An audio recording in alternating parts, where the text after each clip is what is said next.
எல்லா மாணவர்களுக்கும் வணக்கம். இன்னைக்கு காலாண்டு பொதுத் தேர்வு, அறிவியல் தேர்வு நடைபெற்றது. தேர்வில் கேட்கப்பட்ட வினா எப்படி இருந்ததுன்னு பார்த்தீங்கன்னா, ம் டஃப்ன்னு சொல்ல முடியாது. Moderate to easy. எல்லாமே பார்த்தீங்கன்னா, ஈஸியா அட்டெண்ட் பண்ற மாரி தான் வினாக்கள் கேட்டிருந்தாங்க. சயின்ஸ் பொறுத்தளவுல காலாண்டு தேர்வுக்கு இப்போ மொத்தம் 14 பாடம் போர்ஷன குடுத்திருந்தாங்க. கிட்டத்தட்ட ஒரு 60% ஆஃப் போர்ஷன் காலாண்டு பொதுத் தேர்வுக்கு கவர் ஆயிருந்தது. இப்போ அறிவியல் தேர்வு பொறுத்தளவுல நமக்கு 12 ஒரு மதிப்பெண் வினா. அதுக்கடுத்து 7 2 மதிப்பெண் வினாக்கு விடையளிக்கணும். ஸோ அதுக்கடுத்து பார்த்தீங்கன்னா, 4 மதிப்பெண் வினாக்கள் 7 கொஷினு. அதேபோல 7 மதிப்பெண் வினாக்கள் 3 கொஷினு. மொத்தமா 75 மார்க்குக்கு தேர்வு நடைபெற்றது. இப்ப நம்ம இந்த தேர்வுக்கான விடை குறிப்பு பார்ப்போம்.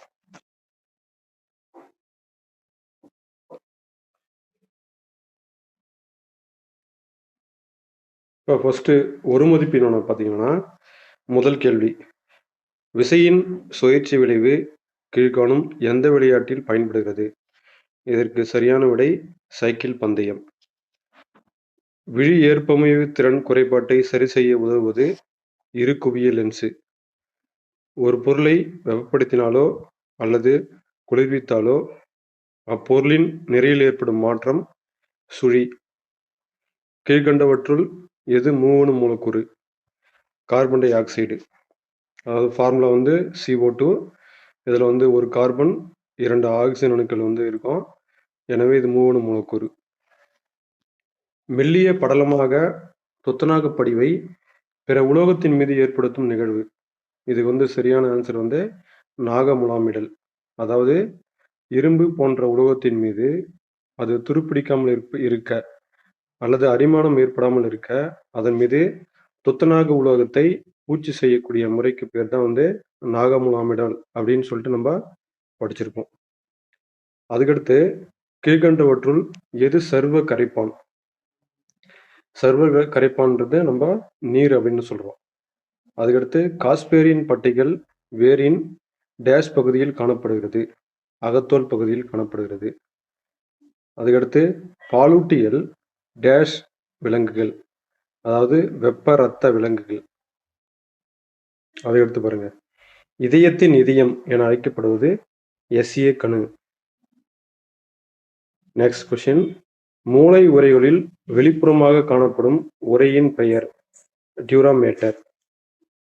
அவினா முளைக்குருத்து உறை ஆய்வு டேஷ் என்பவரால் மேற்கொள்ளப்பட்டது. FW பென்ட் என்பவரால் மேற்கொள்ளப்பட்டது. மலரின் இன்றியமையாத பாகங்கள் எது? அதாவது தாவரத்தில் உள்ள மலர் ஒரு முக்கியமான ஒரு உறுப்பு. அந்த மலரில் இருக்கக்கூடிய இனப்பெருக்க உறுப்புகளான, அதாவது முதன்மை உறுப்புகளான மகரந்தாழ் வட்டமும் சூலக ஓட்டமும் பார்த்தீங்கன்னா நம்ம இன்றியமையாத பாகங்களா சொல்லுவோம். ஸோ அதுக்கடுத்து கொஸ்டின் நம்பர் 13. நியூட்டன் 2ஆம் விதியை கூறுக. பொருள் ஒன்றின் மீது செயல்படும் விசையானது அப்பொருளின் உந்த மாறுபாட்டு விகிதத்திற்கு நேர்த்தகவில் அமையும். மேலும் உந்த மாறுபாடு விசையின் திசையிலேயே அமையும். இவ்விதி விசையின் விதி என்று அழைக்கப்படுகிறது. இது பார்த்தீங்கன்னா F = ma என்ற ஃபார்முலாவில் நம்ம சொல்லுவோம். F என்றது ஃபோர்ஸ் விசை, m என்றது மாஸ், a என்றது ஆக்சலரேஷன், அதாவது நிறை பெருக்கல் முடுக்கம். அடுத்து கொஸ்டின் நம்பர் 14 பாருங்க. குவிலென்ஸ் மற்றும் குயிலென்ஸ் வேறுபடுத்துக. நான் ஆல்ரெடி சொல்லியிருக்கேன். இந்த வேறுபாடு சம்பந்தமான வினாக்கள் கண்டிப்பா ஒரு கொஸ்டின்ல 2 இல்ல 3 கேட்பாங்க. மினிமம் 1 கண்டிப்பா கேட்பாங்க. அந்த வகையில இன்னைக்கு நடந்த தேர்வுல வேறுபாடு கொஸ்டின் 2 கொஸ்டின் கேட்டிருக்காங்க. அதுல கொஸ்டின் நம்பர் 14 பாருங்க. குவிலென்ஸ் மற்றும் குயிலென்ஸ் வேறுபடுத்துக. குவிலென்ஸ் மையத்தில் தடித்தும் ஓரத்தில் மெலிந்தும் காணப்படும். குயிலென்ஸ் மையத்தில் மெலிந்தும் ஓரத்தில் தடிப்பும் காணப்படும். குவிலென்ஸ் இது குவிக்கும் லென்ஸ். குழிலென்ஸ் இது விரிக்கும் லென்ஸ். இது பெரும்பாலும் மெய்பிம்பங்களை தோற்றுவிக்கும். இது மாயபிம்பங்களை தோற்றுவிக்கும். குவிலென்சு தூரப்பார்வை குறைபாட்டை சரி செய்ய பயன்படுகிறது. குவிலென்சு கிட்ட பார்வை குறைபாட்டை சரி செய்ய பயன்படுகிறது. அடுத்து பாருங்க, கொஸ்டின் நம்பர் 15. 15வது கொஸ்டின் என்ன பாருங்க. ஒரு மூலக்கூறில் உள்ள அணுக்களின் எண்ணிக்கையே அம்மூலக்கூறின் அணுக்கட்டு எண் ஆகும். பாஸ்பரஸின் அணுக்கட்டு எண் 4. ஏன்னா பாஸ்பரஸுடைய மூலக்கூறு வந்து P4. எனவே அதுல வந்து 4 அணுக்கள் இருக்கிறதுனால அதனுடைய அணுக்கட்டு எண் நம்ம 4ன்னு சொல்றோம். கொஸ்டின் நம்பர் 16 பாருங்க. ஏ என்பது வெள்ளியின் வெண்மை நிறம் கொண்ட உலோகம். அப்ப கண்டிப்பா ஏ வந்து அலுமினியம். ஏவானது O2 உடன் 800 டிகிரி செல்சியஸில் வினைபுரிந்து Bயை உருவாக்குகிறது. ஏன்றது உலோகக் கலவை விமானத்தின் பாகங்கள் செய்ய பயன்படும் அப்படின்னு ஒரு குழு கொடுத்துருக்காங்க. ஏவும் பியும் கண்டுபிடிக்கணும். 16 பாருங்க, என்ன ஆன்சரு. ஏ வந்து அலுமினியம், பி வந்து அலுமினியம் ஆக்சைடு. அலுமினியம் வந்து சிம்பிள் வந்து ஏஎல், அலுமினியம் ஆக்சைடு சிம்பிள் வந்து ஃபார்முலா வந்து பார்த்தீங்கன்னா Al2O3. அதுக்கான ஈக்குவேஷன் கீழே கொடுத்துருங்க பாருங்க. 4Al + 3O2 gives 2Al2O3. அடுத்து கொஸ்டின் நம்பர் 17 பாருங்க. 17 கரைதிறன் வரையறு. கரைதிறன் என்பது எவ்வளவு கரைபொருள் குறிப்பிட்ட அளவு கரைப்பானில் கரையும் என்பதற்கான அளவீடாகும். இதே இதெல்லாம் இல்லைன்னா வந்து பார்த்தீங்கன்னா, ஒரு குறிப்பிட்ட வெப்பநிலை மற்றும் அழுத்தத்தில் 100 கிராம் கரைப்பானில் கரைந்து தெவிட்டிய கரைசலை உருவாக்க தேவையான கரைபொருளின் கிராம்களின் எண்ணிக்கை அதன் கரைதிறன் எனப்படும். இதே இதெல்லாம் இல்லையா, சிம்பிளா அந்த ஃபார்முலா மட்டும் எதனா கூட போதும் இந்த கொஸ்டினுக்கு. கரைதிறன் ஈக்குவல் டு கரைபொருளின் நிறை பை கரைப்பானின் நிறை பெருக்கல் 100. அடுத்ததான் வந்து கொஸ்டின் நம்பர் 18 பாருங்க. 18 வந்து பார்த்தீங்கன்னா, ஒரு ஆக்சிசோமின் படம் வரைந்து பாகங்களை குறி. இது ரொம்ப ஈஸியான கொஸ்டின் தான்.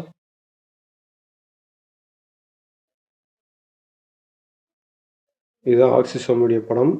இதுல F1 அதாவது F1 தலை, அப்புறம் தண்டு, F0 அடிப்பகுதி. இதை மட்டும் குறிச்சா போதும். அடுத்ததா வந்து கொஸ்டின் நம்பர் 19 பாருங்க. 19 என்ன, கீழ்கண்ட கூற்றுக்கான காரணத்தை தருக. இலைத்துளைகள் திறப்பதற்கும் மூடுவதற்கும் காரணமான அமைப்பு காப்பு செல்களாகும்.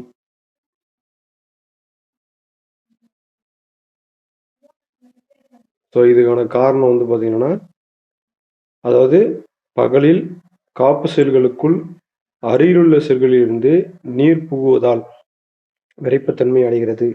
இதனால் இலைத்துளை திறந்து கொள்கின்றன. அதே சமயத்துல இரவு நேரத்துல காப்பு செல்களை விட்டு நீர் வெளியேறுவதால் விறைப்பழுத்தம் குறைந்து காப்பு செல்கள் சுருங்கி விடுகின்றன. இதனால் இலைத்துளை மூடிக்கொள்கிறது. அடுத்து கொஸ்டின் நம்பர் 20 பாருங்க. வினாயன் 20 பாருங்க.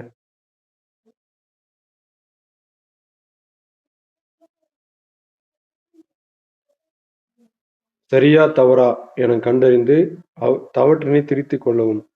ஸோ இந்த மாதிரி கொஸ்டின் நம்ம என்ன பண்ணோம்னா, சரி தவறு இதை மட்டும் போட்டுறாம, தவறா இருக்கக்கூடிய கூற்றுக்கு தவறு என பதிலளித்து விட்டு அதற்கான காரணத்தை கண்டிப்பா எழுதணும். இப்போ கொஸ்டின் நம்பர் 20ல பாருங்க. உடலின் அனைத்து நரம்புகளும் மெனிஞ்சஸ் எனும் முறையால் பொருத்தப்பட்டு பாதுகாக்கப்படுகிறது. இது தவறான கூற்று.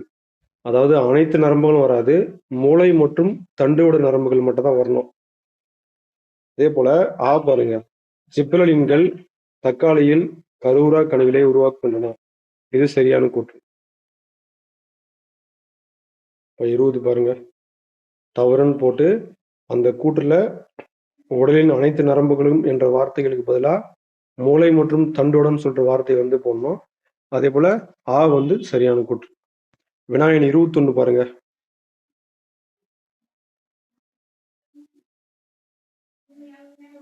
கொலஸ்ட்ரம் சீம்பால் என்றால் என்ன? 21 குழந்தை பிறப்பதற்கு பிறகு முதல் 2 நாட்களிலிருந்து 3 நாட்களுக்குள் மார்பகங்களால் சுரக்கப்படும் பால். இதுதான் வந்து சீம்பால் அப்படின்னு சொல்றோம். அல்லது கொலஸ்ட்ரம் அப்படின்னு சொல்றோம். வினா எண் 22 பாருங்க. 22 வந்து 10 கூலும் மின்னூட்டத்தை ஒரு மின்சுற்றில் உள்ள 2 புள்ளிகளுக்கிடையே நகர்த்த செய்யப்படும் வேலை 100 ஜூல் எனில், அப்புள்ளிகளுக்கிடையே உள்ள மின்னழுத்த வேறுபாடு என்ன? ரொம்ப ஈஸியான கணக்கு தான். அதேபோல கட்டாய வினா இது. மின்னூட்டம் வந்து Qன்னு சொல்றோம். அது 10 கூலும்ப்னு எடுத்துக்கிறோம். செய்த வேலை வந்து 100 ஜூல்னு எடுத்துக்கிறோம். மின்னழுத்த வேறுபாடு ஃபார்முலா வந்து V செய்த வேலை பை மின்னூட்டம். அதாவது W/Q. W வந்து 100 ஜூலு, Q வந்து 10 கூலும். அப்போ V வந்து 10 வோல்ட். ரொம்ப ஈஸியான கொஸ்டின். வினா எண் 23 பாருங்க.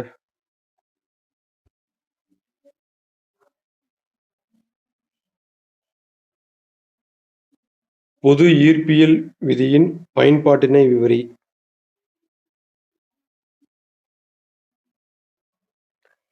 ஈர்ப்பியல் விதியின் பயன்பாடுகள் 1. அண்டத்தில் உள்ள விண்பொருட்களின் பரிமாணங்களை அளவிட இது பயன்படுகிறது. புவியின் நிறை, ஆரம், புவியீர்ப்பு முடுக்கம் முதலியனவற்றை துல்லியமாக கணக்கிட இவ்விதி உதவுகிறது. புதிய விண்மீன்கள் மற்றும் கோள்களை கண்டுபிடிக்க இவ்விதி உதவுகிறது. சில நேரங்களில் விண்மீன்களின் சீரற்ற நகர்வு மற்றும் கோள்களின் இயக்கத்தை பாதிக்கும். அந்நேரங்கள் அவ்விண்மீன்களின் நிறையினை அளவிட இவ்விதி பயன்படுகிறது. அடுத்ததா விண்பொருட்களின் பாதையை வரையறை செய்கிறது. அடுத்ததா கொஸ்டின் நம்பர் 24. 24 பாருங்க. கிட்ட பார்வை, தூரப்பார்வை குறைபாடுகளை வேறுபடுத்துக. ரொம்ப முக்கியமான கொஸ்டின் இது. அடிக்கடி கேட்பாங்க. கிட்ட பார்வை, இதை மயோபியா அப்படின்னு சொல்றோம். கிட்ட பார்வை வந்து எதனால் ஏற்படுதுன்னா, விழிக்கோளம் சிறிது நீண்டு விடுவதால் ஏற்படுகிறது. இந்த பிரச்சனை வந்தா அருகில் உள்ள பொருளை மட்டுமே தெளிவாக காண முடியும். தொலைவில் உள்ள பொருளை காண முடியாது. வெளிலென்ஸின் குவிய தூரம் குறைந்து விடுகிறது. அப்படியே அது ஆப்போசிட்டா அப்படியே அங்க எழுத வேண்டியதுதான். தூரப்பார்வை வந்து ஹைப்பர் மெட்ரோபியான்னு சொல்றோம். அங்க விழிக்கோளம் நீண்டு விடுவதால், இங்க சுருங்குவதால். அருகிலுள்ள பொருளை காண முடியும், தொலைவிலுள்ள பொருளை காண முடியும். தொலைவிலுள்ள பொருளை காண முடியாது, அருகிலுள்ள பொருள்களை காண முடியாது. வீலென்ஸின் குவிய தூரம் குறைந்து விடுகிறது, வீலென்ஸின் குவிய தொலைவு அதிகரிக்கிறது. அடுத்ததா வந்து கொஸ்டின் நம்பர் 25 பாருங்க. 25 வந்து பாத்தீங்கன்னா, எல்இடி விளக்கின் நன்மைகளை பட்டியலிடுக.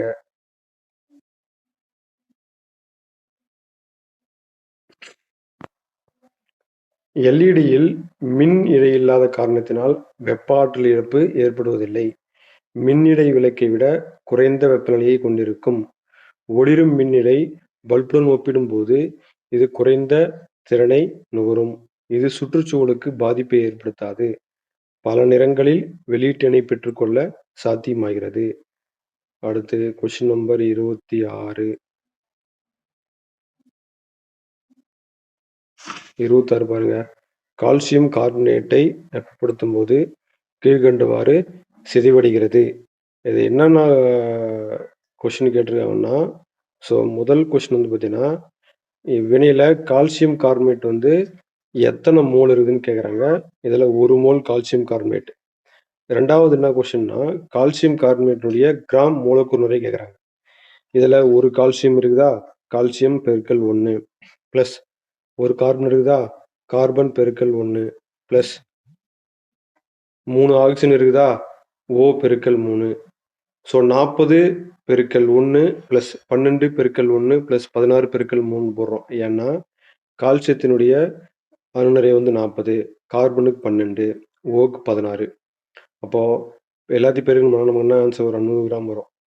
அதே போல் 3வது வந்து இந்த வினையில எத்தனை மோல் கார்பன் டை ஆக்சைடு வெளியேறுதுன்னு கேட்குறான். ஆன்சர் வந்து 1 மோல் கார்பன் டை ஆக்சைடு. அடுத்து கொஸ்டின் நம்பர் 27 பாருங்க. 27 வந்து பொறுத்துக கொடுத்துருக்கான். காற்றில்லா வருத்தல். இதுக்கு வந்து சரியான ஆன்சர் வந்து காற்றில்லா சூழலில் சூடேற்றும் நிகழ்வு, ஆக்சிஜனேற்ற ஒடுக்க வினை, அலுமினிய வெப்ப ஒடுக்க வினை, பற்குழி அடைத்தல், சில்வற்றின் ரசக்கலவை, 18ஆம் தொகுதி தனிமங்கள், மந்தவாய்க்கல் அப்படின்னு சொல்றோம். அதே போல இதுல 2வது கொஸ்டின் வந்து பார்த்தீங்கன்னா, திரவத்தில் வாயுவிற்கு என்ன எடுத்துக்காட்டுன்னு கேட்குறான். ஆன்சர் வந்து சோடா நீர். அதேபோல திரவத்தில் திண்மத்துக்கு என்ன எடுத்துக்காட்டுன்னா, நீரில் கரைக்கப்பட்ட சோடியம் குளோரைடு. ஃபார்முலா வந்து NaCl. கொஸ்டின் நம்பர் 28 பாருங்க. தெவிட்டிய கரைசல், தெவிட்டாத கரைசல் வரையறை கேட்டிருக்காங்க. தெவிட்டிய கரைசல் ஒரு குறிப்பிட்ட வெப்பநிலையில் எந்த ஒரு கரைசலில் மேலும் கரைபொருளை கரைக்க இயலாதோ அக்கரைசல் தெவிட்டிய கரைசல் எனப்படும். எடுத்துக்காட்டு 100 கிராம் நீர்ல 36 கிராம் சோடியம் குளோரைடு கரைச்சு வச்சா அதான் தெவிட்டிய கரைசல். தெவிட்டாத கரைசல் ஒரு குறிப்பிட்ட வெப்பநிலையில் தெவிட்டிய கரைசலில் கரைந்துள்ள கரைபொருளின் அளவை விட குறைவான கரைபொருள் அளவை கொண்ட கரைசல் தெவிட்டாத கரைசல் ஆகும். எடுத்துக்காட்டு இதே 100 கிராம் நீர்ல வந்து 10 கிராம் NaClஓ 20 கிராம் NaClஓ 30 கிராம் NaClஓ கரைச்சு வச்சா அதுதான் தெவிட்டாத கரைசல். அதாவது 36 கிராம் விட கம்மியா இருக்கணும். அடுத்து கொஸ்டின் நம்பர் 29 பாருங்க.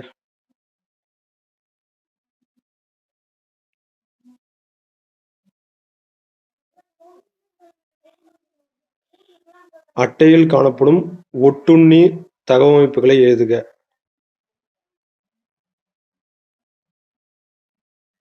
அதாவது அட்டையில் காணப்படும் ஒட்டுண்ணி தகவமைப்புகள். 1.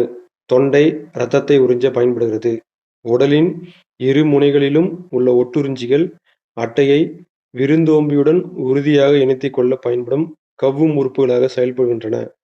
அட்டை வாயுவில் காணப்படும் 3 தாடைகள் விருந்தோம்பியின் உடலில் வலியில்லாத ஓய்வடிவ காயத்தை உருவாக்க உதவுகின்றன. உமிழ்நீர் சுரப்பிகளால் உருவாக்கப்படும் ஹிருடின் என்ற பொருள் இரத்தத்தை உறையவிடுவதில்லை. எனவே தொடர்ச்சியாக இரத்தம் கிடைப்பது உறுதி செய்யப்படுகிறது. பக்க கால்களும் மயிர்கால்களும் இல்லை, ஏனெனில் இவ்வுறுப்புகள் எந்த வகையிலும் தேவையில்லை. கொஸ்டின் நம்பர் 30 பாருங்க. நாளமில்லா சுரப்பி, நாளமுள்ள சுரப்பி வேறுபடுத்துக. நாளமில்லா சுரப்பி நாளங்கள் இல்லை. இவற்றின் சுரப்புகள் ஹார்மோன்கள் எனப்படும். இரத்தத்தின் மூலம் உடலில் பரவுகிறது. எடுத்துக்காட்டு ஹார்மோன்கள். நாளமுள்ள சுரப்பி நாளங்கள் உண்டு. உமிழ்நீர் சுரப்பிகள், பால் சுரப்பிகள், வியர்வை சுரப்பிகள். உமிழ்நீர் சுரப்பியை தவிர மற்ற 2 சுரப்பிகள் உடலின் வெளிப்புறத்தில் உள்ளன. அடுத்து வினா எண் 31 பாருங்க. அதாவது பூச்சிகள் வழியே மகரந்த சேர்க்கை நடைபெறும் மலரின் பண்புகள் கேட்குறாங்க. தேனீக்கள், ஈக்கள் முதலான பூச்சிகள் மூலம் நடைபெறும் மகரந்த சேர்க்கை என்டோஃபிலின்னு சொல்றோம். இந்த பூச்சிகளை கவர்வதற்கு இந்த மலர் வந்து பார்த்தீங்கன்னா, பல நிறங்கள், மணம். மணம்னா வந்து நம்ம இது சொல்லுவோம். நம்ம ஸ்மெல் பண்றோம் பார்த்தீங்களா? அதான் மணம்.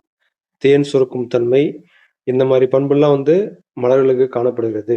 மேலும் இந்த மாரி மலர்கள்ல மகரந்தத்தூள் பெரியதாகவும், வெளியுறையானது துளைகளுடனும், வெளிப்பக்கத்தில் முட்களுடனும் காணப்படும். பூச்சிகளால் நடைபெறும் மகரந்த சேர்க்கையில் ஏறத்தாழ 80% மகரந்த சேர்க்கை தேனீக்களால் நடைபெறுகிறது. அடுத்து கொஸ்டின் நம்பர் 32 பாருங்க. இது வந்து எத்தனாலுடைய கனளவு சதவீதம் கணக்கு கேட்டிருக்காங்க. ஸோ இன்னைக்கு கேட்ட அந்த கம்பல்சரி கொஸ்டின் இருக்கு பார்த்தீங்களா? கட்டாய வினா கணக்கு 2மே ரொம்ப ஈஸி தான். அதில் பாருங்க, எத்தனாலின் கனளவு கொடுத்துட்டான் 3.5 லிட்டர். எத்தனால் நீர் கரைசலின் கனளவு கொடுத்துட்டாங்க கொஸ்டின்ல 15 லிட்டர். கனளவு சதவீதம் கேட்குறாங்க.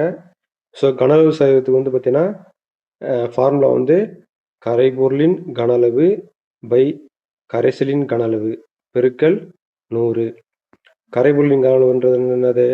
எத்தனாலின் கனளவு தான் வந்து கரைபொருளின் கனளவு 3.5 பை கரைசலின் கனளவு வந்து பார்த்தீங்கன்னா 15 பெருக்கல் 100. இதை வந்து நம்ம சிம்பிளிஃபை பண்ண நம்ம ஆன்சர் எவ்வளோ வருது?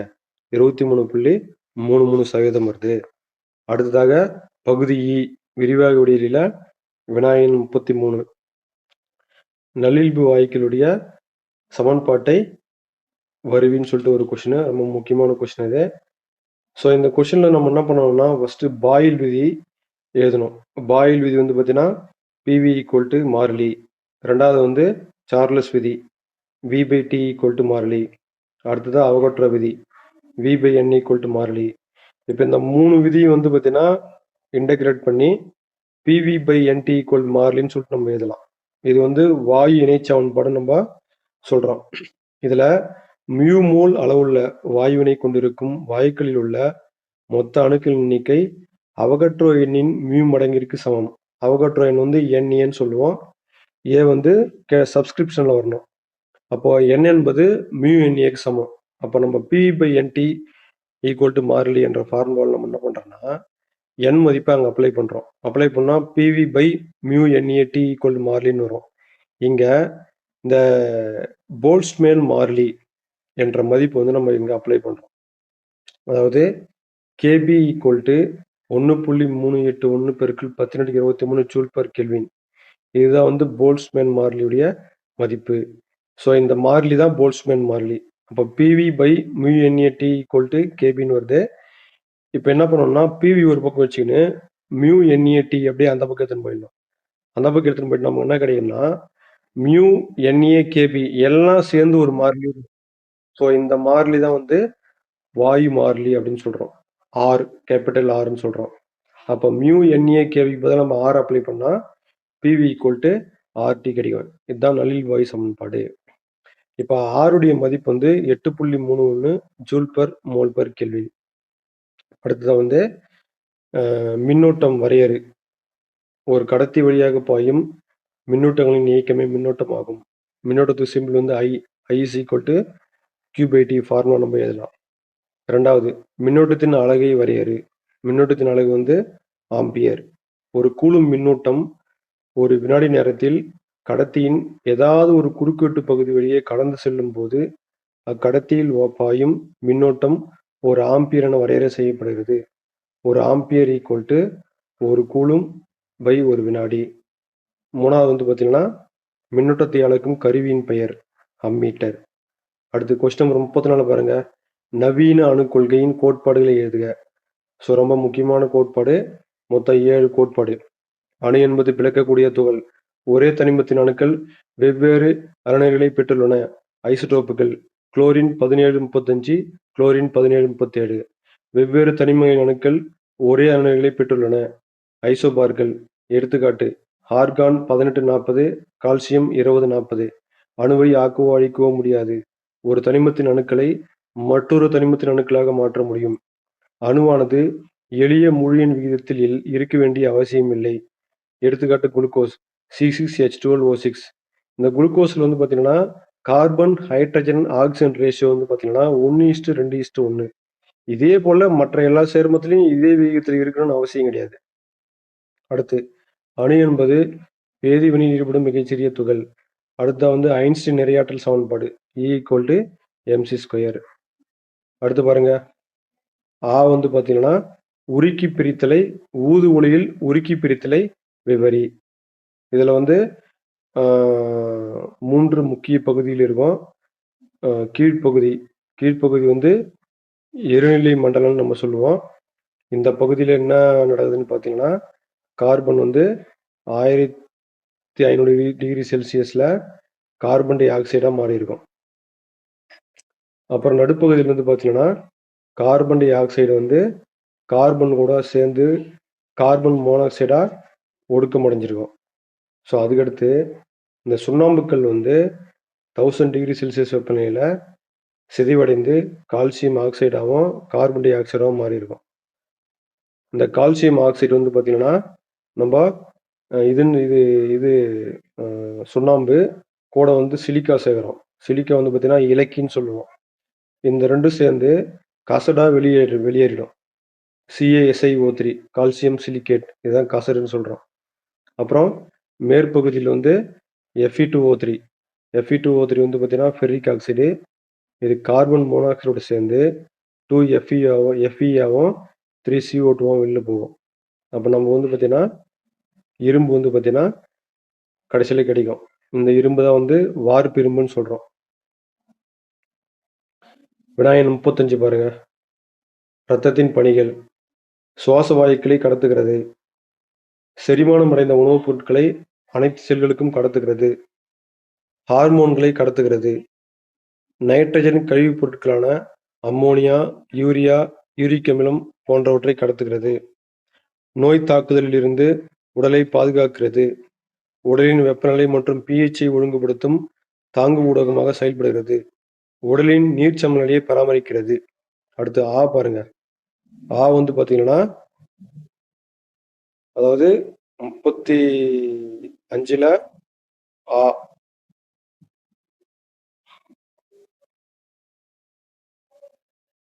என்ன கொஸ்டின் பாருங்க 35ல அது கடைசி கொஸ்டின். வளர்ச்சியைத் தூண்டும் ஹார்மோன் முளைக்குருத்து உறையின் நுனியில் உற்பத்தி செய்யப்படுகிறது என்பதை விளக்கும் ஆய்வு. அதாவது வென்ட் எஃப்டபிள்யூ வென்ட் தான் இந்த ஆய்வு பத்தி சொல்லியிருப்பாரு. அந்த ஆய்வு தான் கேட்குறாங்க.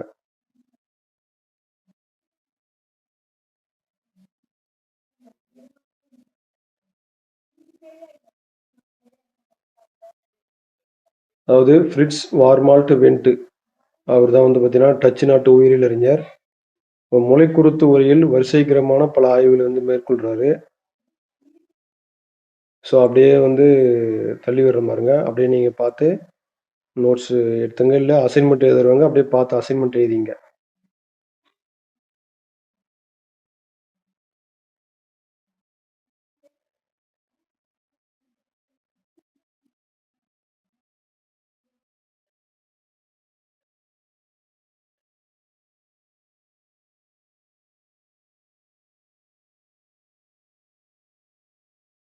ஸோ மாணவர்கள் வந்து பார்த்தீங்கன்னா, இனி வரும் காலத்துல நமக்கு டைம் ரொம்ப ஷார்ட் டைமா இருக்கிறதுனால, நேரத்த வந்து விரயம் செய்யாம, வீணடிக்காம கொஞ்சம் நல்லா கன்டினியூவா வந்து தினமும் வந்து படிச்சுட்டே இருங்க. கட்டாயமா வந்து 75க்கு 75 நம்ம வந்து பப்ளிக் எக்ஸாம்ல கண்டிப்பா எடுக்கலாம்.